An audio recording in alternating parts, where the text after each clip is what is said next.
This is for Sagittarius. Sagittarius Ascendant, Sagittarius Rising. I'm going to be honest, I have never seen this happen before. It's just Sage, but we are talking about Sagittarius, and so this is fascinating. I am at the same time holding a selenite heart in my left hand. I don't know. All I know is this is new for me. I just thought I'd share it with you because this is your reading. This is your October 2020 G reading. Holy shit. This is phenomenal. Understand something. Sagittarian energy is ruled by Jupiter, and Jupiter expands things. Jupiter has the ability to exaggerate something, to, blow something out of proportion, to exaggerate. And I've never seen Sage ever burn like this. Anybody else ever seen this? This is amazing. I just want to do a whole video because I love fire. I love staring at the flame and seeing the different colors in the flame. And this is fascinating. Yeah, you light up my life, baby. It's a whole nother layer of meaning to the sign of Sagittarius. And it is a fire sign, by the way. Sagittarian energy is mutable fire. So it's very flexible, it's changeable, it's mutable. It takes, fire is very active. All right. Think about that. Look at fire, right? It's alive. It's not stagnant. It's moving around. And Sagittarians being mutable means they would like to have some flexibility. They would like things to be changing, right? To go from small to big, from big to small, and for things to switch up, right? There's some liveliness to this. That makes it exciting and new, adventurous. Well, this was a hell of a way to begin a Sagittarius reading. I love this. So we'll let the flame burn. We have a double flame for Sagittarius. This is by no power of my own. I wish I knew how this happened. I would constantly do it because I like the bigger flame. So we have a dual flame. Maybe this is a message for somebody without a doubt. Anybody have a dual flame, double flame? Twin flames, ah.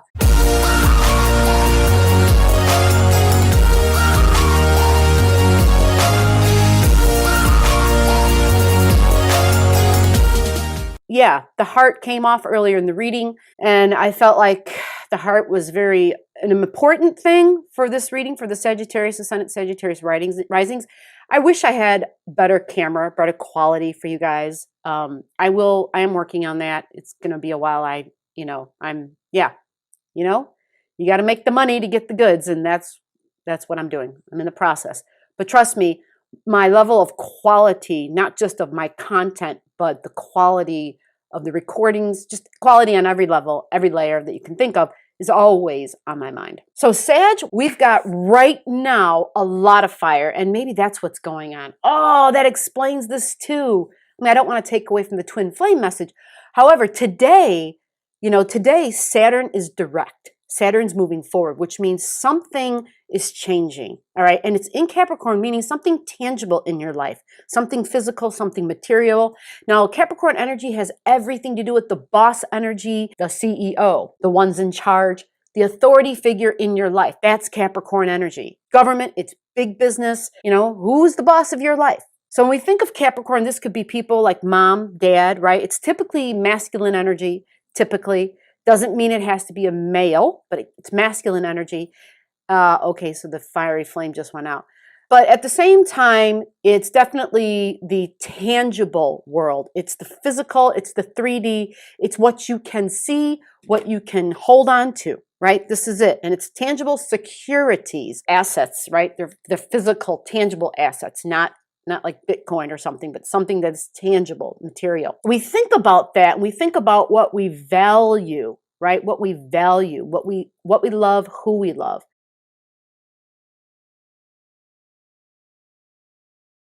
Assets is the sign of Taurus. This change can be very beneficial, right? And in what area of your life? But there's not just Saturn going direct. Jupiter, your sign, went direct in September 13th, which meant a change of some sort, maybe a sense of optimism coming in. But Jupiter normally is a beneficial energy. Being in Capricorn energy, its hands are tied a little bit because Capricorn is solid and Jupiter is a gas. All right, it's a gas giant. Capricorn is about your structures that have been in your life for a very long time. This could be the structures of your body, structures in your home, structures in the workplace, structures of your family, structures of society, structures of religion, banking, government.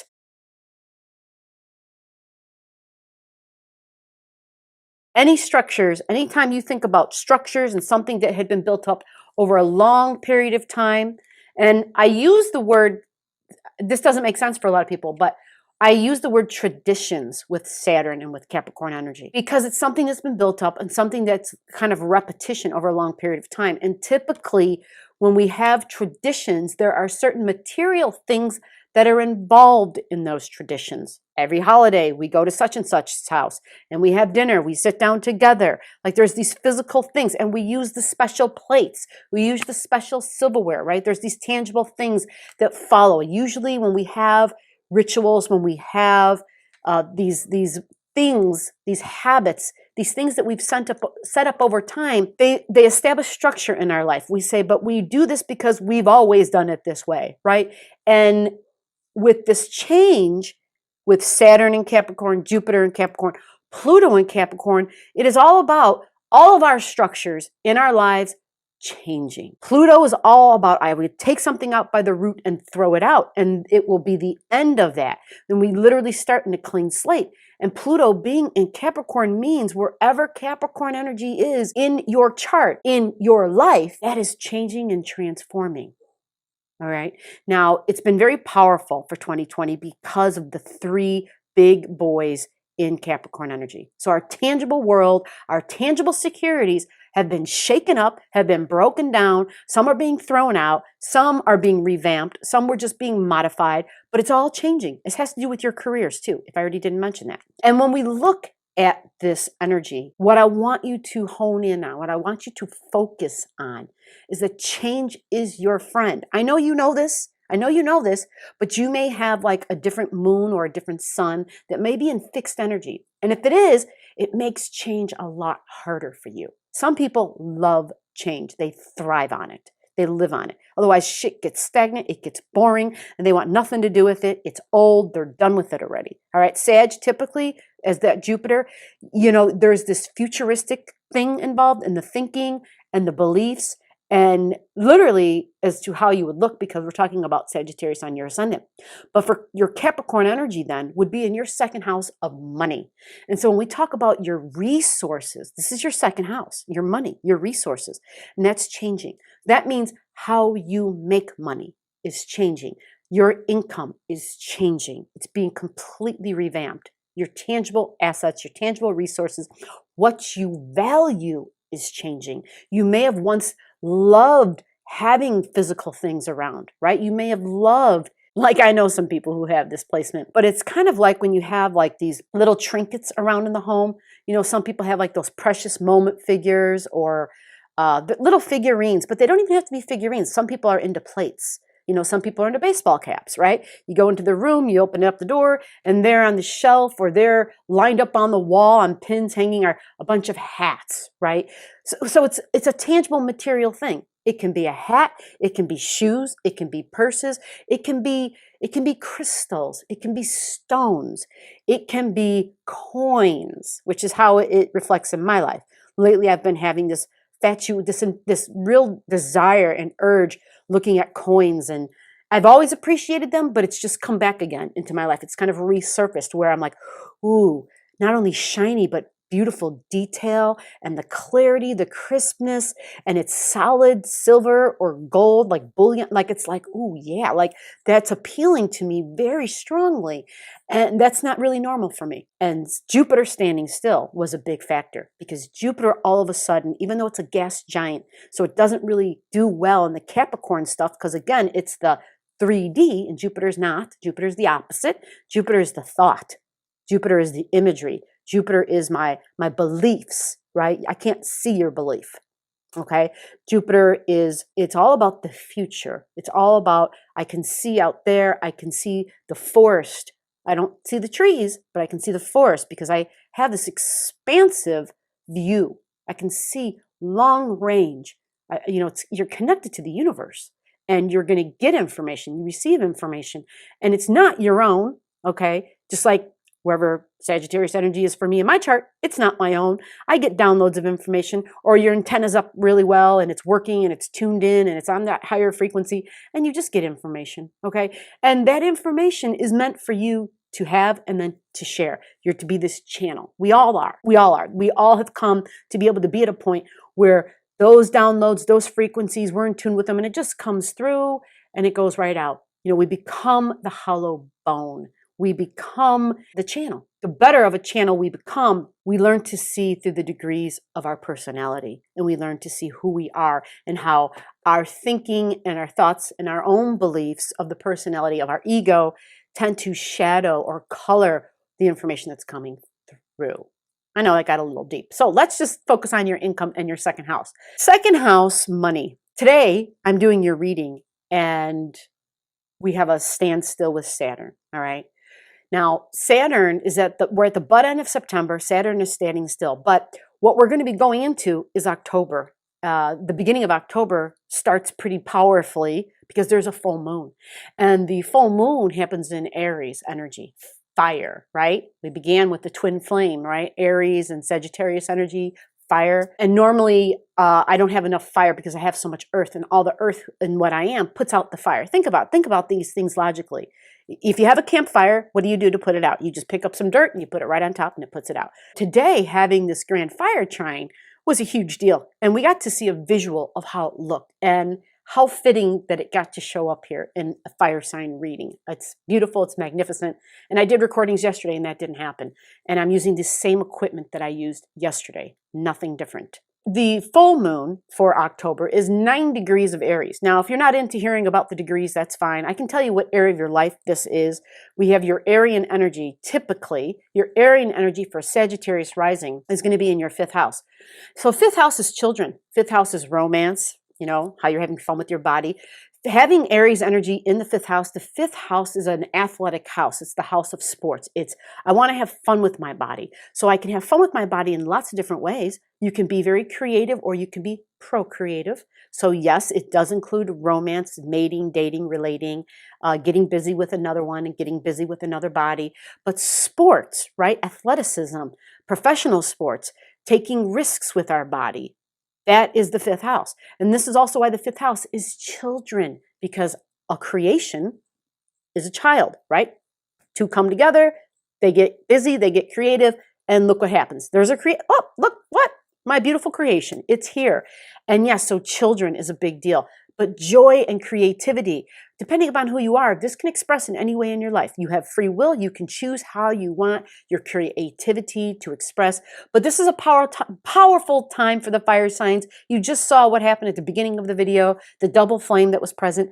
You know, this would definitely, depending upon if you have something located in the other fire signs, you may equally have a very potent time. But in general, for Sag rising, this is potent because you have fire in the fire house. You know, Sag rising, Aries energy is the 1st house. Aries, Mars rules the 1st house. It's fire. In other words, that means you have fire in fire. So it's like double fire.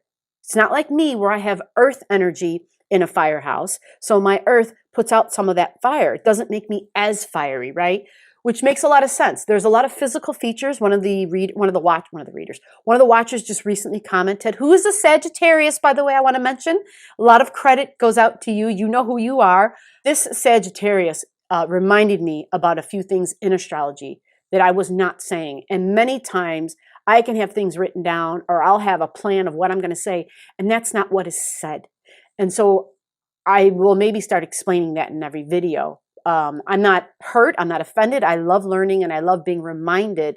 I love to just keep learning. And I like for as much truth to come out. And so whether that's through somebody else and me telling you, hey, so-and-so told me this and I'm sharing it with you, that's absolutely fine. I don't claim to have the answers.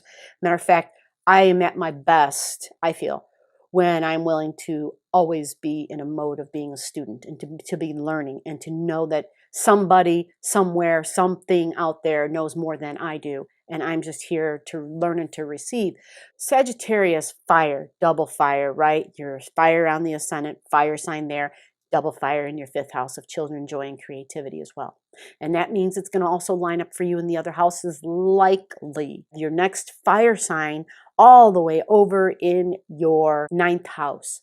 9th house is ruled by Sagittarius energy. That is fire energy, and you have Leo energy. This grand fire trine and Venus being part of it also then speaks to the twin flame that I started talking about, or I didn't really talk about, it just kind of came up, the whole twin flame thing. There's a message here for somebody with twin flame energy. And so I'm going to go ahead and keep speaking, and you will have to apply this to your life in any way that you can. I feel something here. I understand something here for me as well. Yeah, matter of fact, I was going to reach out to somebody today who I haven't talked to in a long time. And, just let them know I'm grateful for them being in my life, especially at a time when they were in my life at a crucial time. And I am very grateful because they helped me get through some very difficult times. And without their help, I'm sure I would have done it. I'm sure I would have made it through, but they sure as hell made it so much easier for me. I mean, it was beautiful. Like if you were going through a tough time and someone comes along and helps you out, helps out in a way that just goes above and beyond the call, like above and beyond in so many ways. Just a giant blessing in my life, a major blessing. And I thank that person. And if you were listening, although I don't think you are, because we haven't talked in a long time, and not that we're enemies, we just are, paths go separate ways. And that's what happens. We're supposed to do that. We're supposed to grow. We're supposed to expand. We're supposed to keep searching and learning. And we can only do that by dealing with other people, by learning other personalities and sampling life's experiences. That's the only way we can learn and grow, by be experiencing more. Experiment. That is how we grow. And so the October full moon in Aries energy in your 5th house of children, you can expect the culmination of energies in areas of romance, of love, of dating, of your children. Maybe you're beyond romance and dating, but maybe you've got a significant one-on-one in your life. There will be, there's some fiery passion that will come up. But depending upon you, if there's something squaring it, this could be difficult. And I will say that for all of us in the world, because of the location of Saturn up in the sky right now, Saturn and Mars are exactly squared right now, exactly squared. So this could be a difficult time depending upon specifics in your chart. And by the way, if you're new here, hello, thank you. My name is G. This is Allastrology. And if you ever are interested in hearing more about you and your life or your chart or your future, just go to astrog.com. That's astrogee, ASTRO. Put the link right there. And you could always check me out if you want to work with me. And if not, that's all good. I appreciate you being here. Give me a thumbs up if you like what you've heard. If you think I have anything to offer you that's of value, give me a comment and meet me down below. I look forward, like in a way you wouldn't believe, to reading all the comments and to responding to all the comments. Let me find out who you are. Talk to me. Let me hear your voice. Let me know you were here. Say hello, even if you don't have a whole bunch of time. Just say, hey, G, I was here, and leave it at that, and that will be fine. I appreciate it. If you've been here before, welcome back. Thank you so much for coming back. And no, I didn't ever forget about you. I'm thrilled, Sag, to do your readings, and I would love to keep talking about it. So let's move on to the next thing here for you, Sag. Right after the full moon and the elevation of emotions, we have Pluto standing still. Pluto standing still is a big deal. Anytime Pluto gets involved, we have to remember what Pluto represents. So just remember that letter P, Pluto, stands for power. Okay, right off in there, it's power. And it's your soul's power. But it's not just you. This is a transit, meaning it is affecting all of us, okay? This is beyond your private personal chart. This is the current planets traveling up in the sky. And so Pluto standing still, when anything stands still, it becomes very strong. Pluto is like that rotor-rooter of the zodiac. It drills down, down, down. It's the great detective. It can go to levels and to depths you never, ever even knew existed.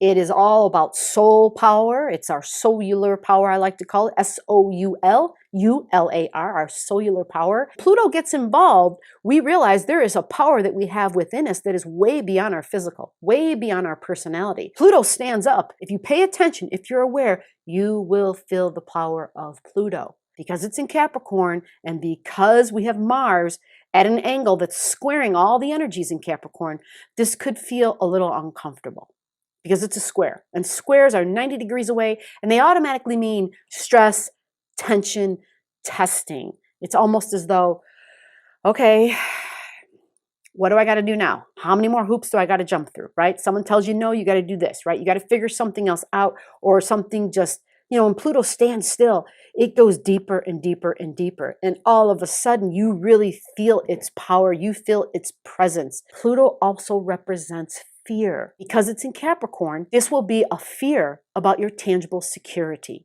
okay? Tangible security. That's all of this stuff in Capricorn. Capricorn is all about your tangible securities, okay? And your tangible securities is your career, your job, if you have any investments, but things that you literally own. If you own property, real estate, all of this stuff falls into that. And so if Pluto stands still and it's getting squared by Mars and Eris, in Aries, by the way, our bodies are being squared because that's what Mars in Aries represents, our physical bodies, our appearance, our ability to act and to do. We just want to be highly aware of that power at the time. And this is just days after the full moon. We also, as the month moves on, we have a new moon. October 16th, we have a new moon in Libra energy. I'm excited about this because Libra energy is all about justice. It's all about things being equal, things being fair and balanced. It's also about our values, what we love, who we love, the folks we love in our life. It's our relationships, significant one-on-one relationships. Libran energy, Libra's ruled by Venus. So when we think about the planet Venus and what Venus represents, we understand all of a sudden so much more. Venus loves things to be equal, fair. Venus loves beauty. Venus loves peace. That's Venus, peace. This is your 11th house of friendships, Sag. Your 11th house of friends. So what you're doing at this time, it's friendships being fair, relationships being fair, your significant one-on-one relationships in your friendships being balanced and fair. But with the new moon there, it's a new beginning. It's a time of saying, this is what I need going forward. This is the balance that I need. This is the unity in my group energy that I need. Your group energy is the 11th house. It's the house of the humanitarian. It's all about things being innovative. It's all about having those people in your life that have the same humanitarian mindset that you do, have the same idea about liberty and freedom and justice, because that is Libran energy. They also value relationships because that is Libran energy. And understanding the value of being in a one-on-one and how you may in the past have given too much, how you in the past may have overextended yourself to people who called themselves friends, to people that you called friends. And you also may have overextended yourself in significant one-on-one relationships. So this is a wish, a time of prayer, time of intention to reestablish balance for yourself, where you are reciprocating what's been given to you, where you are not overextending yourself, where you are not overgiving, where you are understanding the beauty of balance and how you will be reestablishing your own peace. Now, this is fascinating because when we think about the beginning and the twin flame stuff and how somebody gave and I gave back, or I gave more, or they gave more, and there was this, this scorecard being kept and the inequality of energy exchange, we learn that we value people. It's not always about what they gave me. It's not always about how much I gave them, or it's not that my love can be measured by how much they gave me or how much I gave to them. But love is something that transcends the material, transcends the physical. Love is really an act of acceptance. Accept. You may have somebody in your life where you realize, okay, my level of giving isn't where their level of giving is. I may be able to do this much, but they may not. Not because they don't want to, they may not be capable of it. There also may be that same thing in reverse. Whatever their level of giving is not equivalent to your level of giving. The thing is, can you accept? Can you love wherever it is that they're at and in the way that they can give?